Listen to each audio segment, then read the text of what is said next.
ہمارے انتہائی محترم واجب الاحترام حضرت علامہ محمد افضل قادری صاحب دامت برکاتہم العالیہ، آپ سے التماس گزار ہوں آپ تشریف لائیں اور اپنے خیرات عالیہ کا اظہار فرمائیں۔ استقبال کیجئے نعرہ تکبیر، ایک ہاتھ اٹھاتے ہوئے نعرہ تکبیر، دونوں ہاتھ بلند کیجئے گا، نعرہ رسالت، نعرہ رسالت، نعرہ حیدری۔ نحمده ونصلي على رسوله الكريم، اما بعد فاعوذ بالله من الشيطان الرجيم، بسم الله الرحمن الرحيم، فقل تعالوا ندعو ابناءنا وابناءكم ونساءنا ونساءكم وانفسنا وانفسكم، صدق الله مولانا العظيم وصدق رسوله النبي الكريم الامين، ان الله وملائكته يصلون على النبي يا ايها الذين امنوا صلوا عليه وسلموا تسليما، الصلاة والسلام عليك يا رسول الله وعلى آلك واصحابك يا سيدي يا حبيب الله، الصلاة والسلام عليك يا جمال ملك الله وعلى آلك واصحابك يا محبوب الله يا نعمت الله۔ محترم سامعین کرام، آج کی یہ حسین محفل حضرت امام علی مقام امام حسین رضی اللہ تعالیٰ عنہ آپ کے عرس پاک کے سلسلے میں انعقاد پذیر ہے، اور قبلہ محسن اہل سنت الحاج لطیف احمد چشتی رحمہ اللہ تعالی مدفون مکہ، آپ کا بھی سالانہ عرس پاک اور سالانہ ختم پاک، چونکہ ساری زندگی چشتی صاحب قبلہ نے آل پاک طہار سے محبت کی ہے، اتفاق سے ان کا سالانہ ختم بھی امام علی مقام امام حسین کے عرس کے ساتھ ہی متصل ہے۔ حضرت امام علی مقام امام حسین رضی اللہ تعالیٰ عنہ، آپ کی عظمت، آپ کی شان، آپ کی رفعت منزلت جس طرح کہ آپ سماعت فرماتے رہتے ہیں، تو چند منٹ کے لیے، چونکہ نماز عصر کا ٹائم بھی قریب ہے، تو میں 3-4 احادیث پیش کرتا ہوں۔ اچھا، یہ جو میں کلمات پڑھ رہا تھا آپ سن رہے ہیں کہ وہ نجران سے آئے ہوئے پادری، ان کے اسکالر، ان کے بہت پڑھے لکھے لوگ، چلو وہ ساری بات ہوئی، وہ مان نہیں رہے، رسول اللہ صلی اللہ علیہ وسلم نے بہت دلائل دیے ہیں، وہ مان نہیں رہے، بالآخر نبی پاک صلی اللہ علیہ وسلم نے فرمایا اس طرح نہیں، ان سے کہو کہ آؤ ہم مبالغہ کرتے ہیں۔ محققین نے ایک بات کی ہے کہ دیکھو کہ دعا تو رسول اللہ صلی اللہ علیہ وسلم آپ کی اکیلی دعا ہی کافی تھی، دعا تو خالی رسول پاک صلی اللہ علیہ وسلم آپ ہی کر دیں تو اتنی دعا کافی ہے، ساتھ آل کو شامل کیا جا رہا ہے، اس میں کیا حکمت ہے؟ نبی پاک صلی اللہ علیہ وسلم کی دعا کا عالم یہ ہے کہ خالی سرکار کو خیال آئے، اس طرح دیکھیں، آسمان کی طرف دیکھیں تو رب ذوالجلال فرمائے کہ اے محبوب ہم نے آپ کا چہرہ آسمان کی طرف اٹھتا ہوا دیکھ لیا ہے۔ جی دعا تو رسول اللہ کی مستجاب ہے، اس میں کوئی شک نہیں، کوئی دو رائے نہیں، آل پاک طہار کو ساتھ شامل کرنے میں کیا حکمت ہے؟ محققین نے بڑا پیارا جملہ کہا کہ قیامت تک آنے والے لوگوں کو، اشاعت کو اس بات کی کلیریفیکیشن دی جائے، وضاحت دی جائے کہ یاد رکھو مصطفیٰ کریم صلی اللہ علیہ وسلم کی دعا مستجاب تھی، لیکن یہ بھی یاد رکھو مصطفیٰ کی دعا بھی مستجاب ہے اور مصطفیٰ کے صدقے آل کی دعا بھی مستجاب ہے، آل پاک طہار کی دعا بھی مستجاب ہے۔ اتفاق سے اس بڑے پادری نے، بڑے فادر نے جو جملہ بولا، آج تک جو تفسیروں میں لکھا ہوا ہے، تفسیروں کی زینت بنا ہوا ہے، وہ سب سے بڑے فادر ان کے پادریوں نے کہا کہ یہ جو چہرے میں رسول اللہ کے ساتھ دیکھ رہا ہوں، قسم خدا کی اگر انہوں نے بد دعا کر دی، میرا وجدان کہہ رہا ہے جو یہ چہرے حسنین کریمین جو رب ذوالجلال سے مانگیں گے، میرا دل کہہ رہا ہے کہ جو یہ مانگیں گے مالک ان کو عطا کر دے گا۔ ان کی بد دعا سے بچ جاؤ، ان کی بد دعا سے بچ جاؤ۔ محققین فرماتے ہیں اس کا مطلب یہ ہے کہ مستقل آل کا ذکر کر کے قیامت تک ہمیں آل پاک طاہر کی دعا لینے کے لیے ہمیں سبق دے دیا گیا۔ ہمیں اگلی حدیث پاک سنو ذرا، اس میں بھی سونے آقا علیہ السلام فرماتے ہیں انا تارکم فیکم الثقلین، میں تم میں دو چیزیں چھوڑے جا رہا ہوں۔ اچھا، پہلی کا نام تو لیا قرآن پاک، فرمایا احدہما العظم من الاخر، ایک چیز ان میں بڑی ہے وہ قرآن پاک ہے۔ محققین شارحین فرماتے ہیں کہ ایک ہی جملے میں، ایک ہی حدیث پاک میں قرآن پاک کا ذکر، اسی جملے میں آل پاک کا ذکر، اس میں مناسبت، حالانکہ جملے الگ ہو سکتے تھے۔ شارح فرماتے ہیں علم نحو اور علم معانی کا قاعدہ یہ ہے کہ ایک جملے میں ان احباب کو، ان دو چیزوں کو اکٹھا کیا جاتا ہے جن کا دونوں کا مطلب ایک ہوتا ہے۔ تو سرکار کا معنی یہ ہے، مفہوم یہ ہے کہ قرآن پاک اور میری آل پاک طہار لن یتفرقا، کبھی یہ الگ نہیں ہوں گے۔ جو قرآن پاک کی تعلیم ہے وہی آل پاک طہار کا کردار ہوگا۔ سرکار نے خود فرمایا لن یتفرقا، یہ کبھی الگ نہیں ہو، اس طرح نہیں ہو سکتا کہ قرآن کی تعلیم کچھ ہو اور آل پاک طہار کی تعلیمات کچھ ہو، آل پاک طہار کا کردار کچھ نہ۔ سرکار نے اپنی زبان مبارک سے خود فرمایا لن یتفرقا، یہ کبھی بھی جدا نہیں ہوں گے حتیٰ یرد علی الحوض، حتیٰ کہ یہ دونوں قرآن پاک بھی اور آل پاک بھی مجھے وہاں حوض کوثر پر آ کے میرے سے ملاقات کرے گا۔ اس کا مطلب یہ ہوا کہ شفیع معظم صلی اللہ علیہ وسلم نے واضح کر دیا کہ یہ آل پاک طہار کا کردار ہمیشہ قرآن پاک کے ساتھ رہے گا، ہمیشہ قرآن پاک کے ساتھ رہے گا۔ اگلی حدیث سنو ذرا، سونے آقا علیہ السلام فرماتے ہیں ماسل اہل بیتی کا سفینۃ نوح، یہ عبارت سنیے تم نے ذرا، ماسل اہل بیتی کا سفینۃ نوح۔ علماء فرماتے ہیں سرکار نے یہ نہیں فرمایا ماسل اہل بیتی کا سفینۃ، یہ نہیں فرمایا ماسل اہل بیتی کا سفینۃ، اگر ہوتا تو اس کا معنی یہ ہوتا کہ میری اہل بیت طہار کی مثال کشتی کی مثال ہے، عام کشتی کی مثال ہے، تو عام کشتی کا ذکر نہیں کیا۔ کشتیاں عبور بھی کر جاتی ہیں، کبھی ڈوب بھی جاتی ہیں، ڈوبتی بھی رہتی ہیں، پار بھی لگتی رہتی ہیں۔ سرکار نے کسفینۃ نہیں کہا، کسفینۃ نوح کہا۔ کسفینۃ نوح اس لیے کہا کیونکہ حضرت نوح علیہ السلام کی کشتی نے بہرحال ہر صورت میں پار لگنا ہے، اسی لیے کشتی نوح کے ساتھ مثال دی ہے۔ تو اس کا مفہوم یہ ہوا، ثابت یہ ہوا، جب اس کشتی نے ہر حال میں پار لگنا ہے تو معنی یہ ہوا کہ جو بھی آل پاک طہار سے محبت کرے گا وہ یقین کر لے کہ ان کی محبت سے اس نے بھی پار لگنا ہے، اس نے بھی پار لگنا ہے، کیونکہ سرکار نے اس کی نسبت، اس کی اضافت حضرت نوح علیہ السلام کی کشتی سے، عام کشتی کی بات نہیں کی۔ کا سفینۃ نوح، محققین فرماتے ہیں تم نے تفسیر میں دیکھا نہیں ہے کہ حضرت نوح علیہ السلام کی کشتی نے بہرحال پار لگنا ہے، ہر حال میں پار لگنا ہے۔ جس نے پار لگنا ہے تو تم بھی یہ یقین کر لو، جو بھی سچے دل سے محبت کرتا ہے اس نے بھی پار لگنا ہے، اس نے بھی بہرحال پار لگنا ہے۔ اور سنو ذرا ایک حدیث پاک میں آپ کو سناتا چلوں، حضرت ایاس بن شداد یہ راوی ہیں اور حدیث پیش کی ہے امام حاکم نے المستدرک میں۔ راوی فرماتے ہیں کہ ہم بیٹھے ہوئے تھے، انتظار کر رہے تھے جماعت کا، سرکار مدینہ صلی اللہ علیہ وسلم تشریف لائیں اور ہمیں نماز پڑھا دیں۔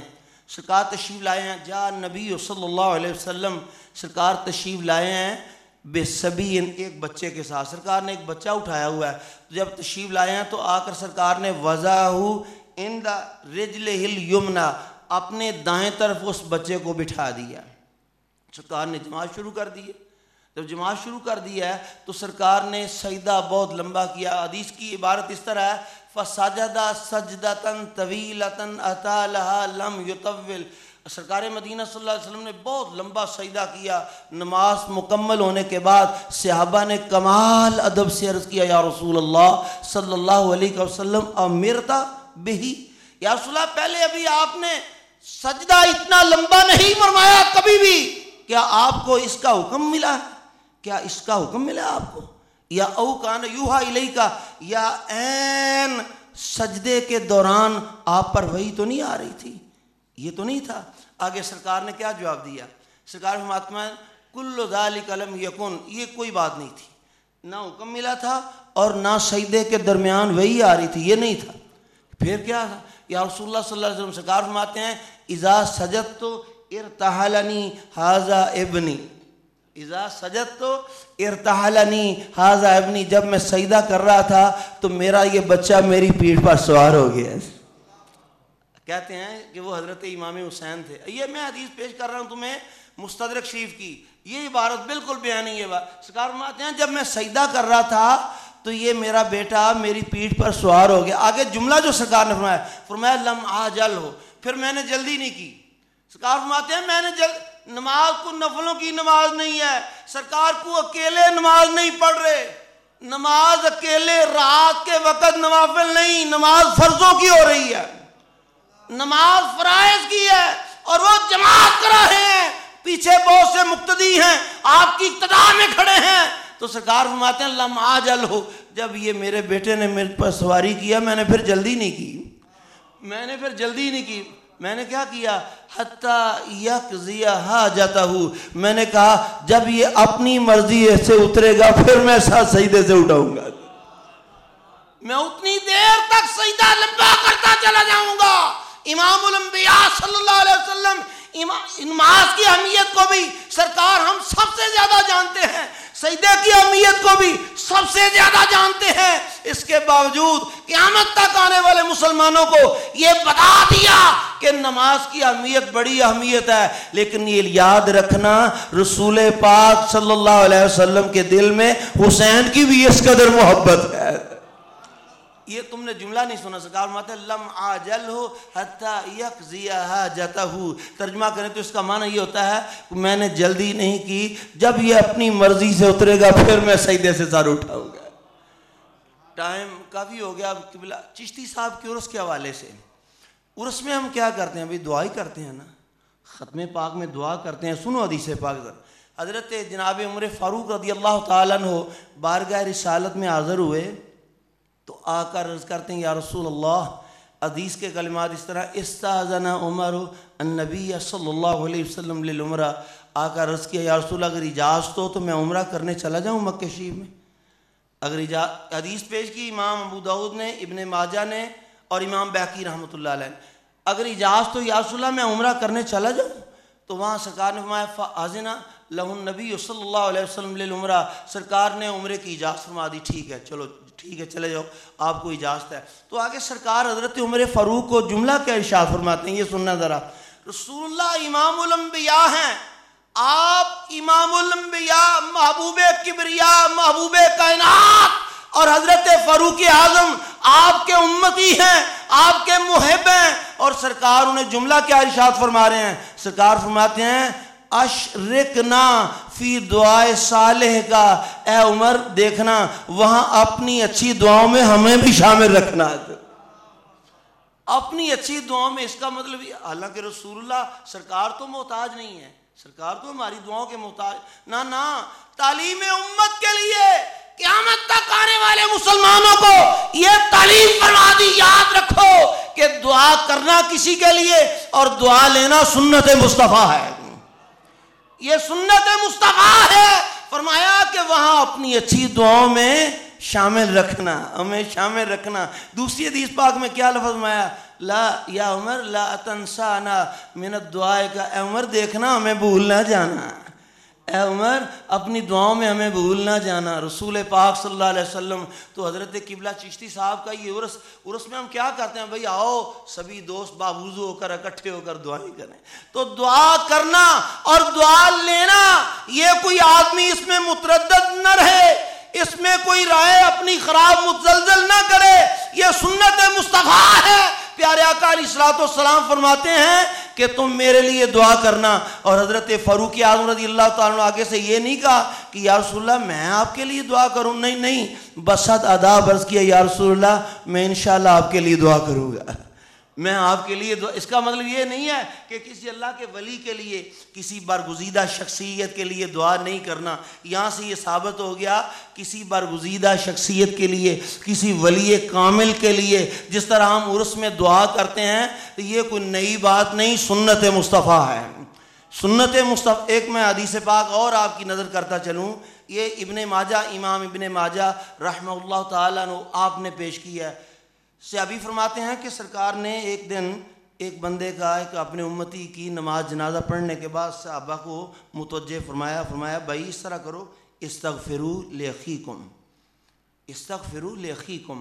نماز جنازہ سرکار نے پڑھا دی ہے، اللہم اغفر لحینا و میتنا، سرکار کی زبان سے یہ جاری ہو جائے یا اللہ اس کو معاف کر دے، یا اللہ اس کو باقی تو نہیں رہتا، کوئی فرق تو نہیں رہتا. امام الانبیاء فرما دیں یا اللہ اے کریم اس کو معاف کر دے. اس کے بعد سرکار کے فرماتے ہیں استغفروا لاخیکم، بھائی اپنے اس بھائی کے لیے بخشش کی دعا کرو. بھائی اے میرے صحابہ اس بھائی کے لیے بخشش کی دعا کرو. اس کا مطلب یہ ہوا قیامت تک آنے والے مسلمانوں کو یہ بات پلے باندھ لینی چاہیے، اپنے فوت شدگان کے لیے بخشش کی دعا مانگتے رہنا ہے، مانگتے رہنا ہے.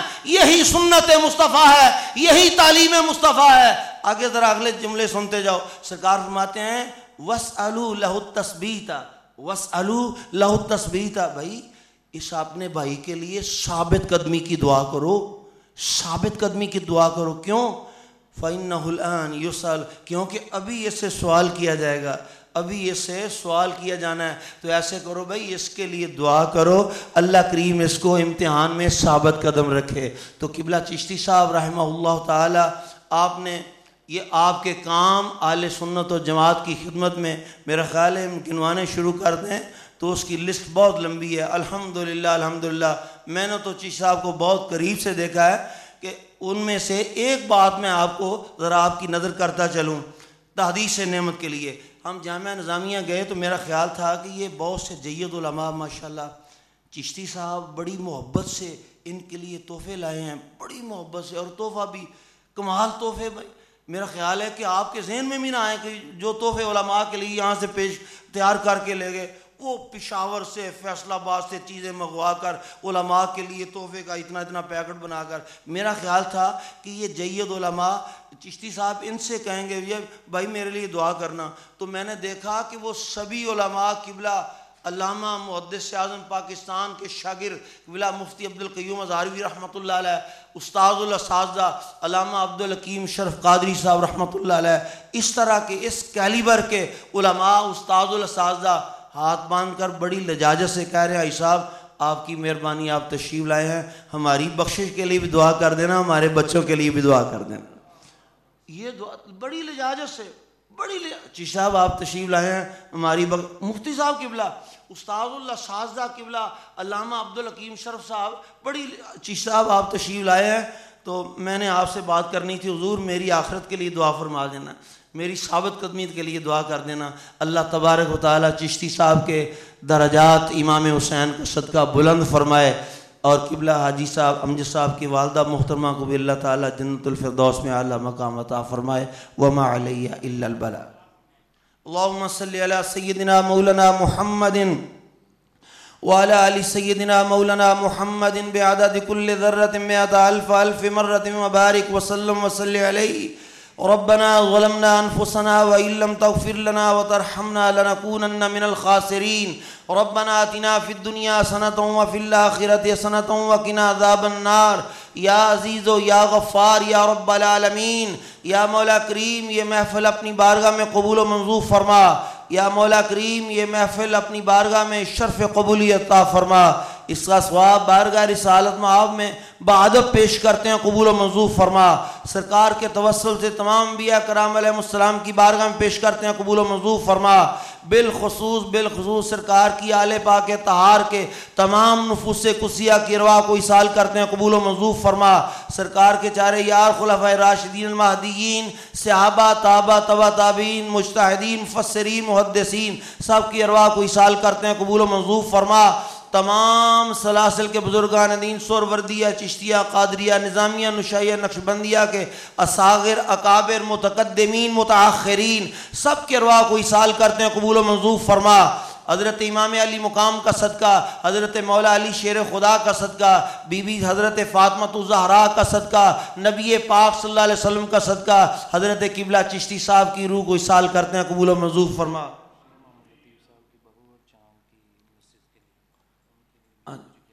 شیخ محمد لطیف صاحب کی بہو اور اہلیہ محمد اسماعیل چاند کی اہلیہ محترمہ کے لیے بھی دعا فرماؤ، اللہ تعالیٰ ان کو غریق رحمت فرمائے، جنت الفردوس میں اللہ مقام عطا فرمائے۔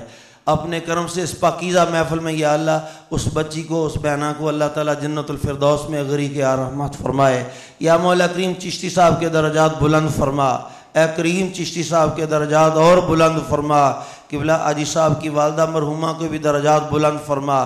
یا مولا قدوس جل والا خاندان کے، چشتی صاحب کے خاندان کے جملہ افراد جتنے بھی ایمان پہ جا چکے ہیں یا اللہ سب کو غریق رحمت فرما، سب کو جنت الفردوس میں اللہ مقام عطا فرما۔ جتنے احباب محبت سے تشریف لائے ہیں، ان کے متعلقین جتنے دار فنا سے دار بقا میں جا چکے ہیں یا اللہ سب کی بخشش فرما، یا اللہ سب کو غریق رحمت فرما، کروٹ کروٹ رحمتیں نصیب فرما۔ امام علی مقام علیہ الصلوۃ والسلام کے قدموں کا صدقہ یا اللہ ہم سب کو خاتمہ بالایمان نصیب فرما۔ اے کریم ہم سب کو خاتمہ بالایمان نصیب فرما، سب کو عشق مصطفیٰ کی دولت نصیب فرما، اور ہمیں صحیح عقیدے پہ راسخ العقیدہ ثابت قدمی نصیب فرما۔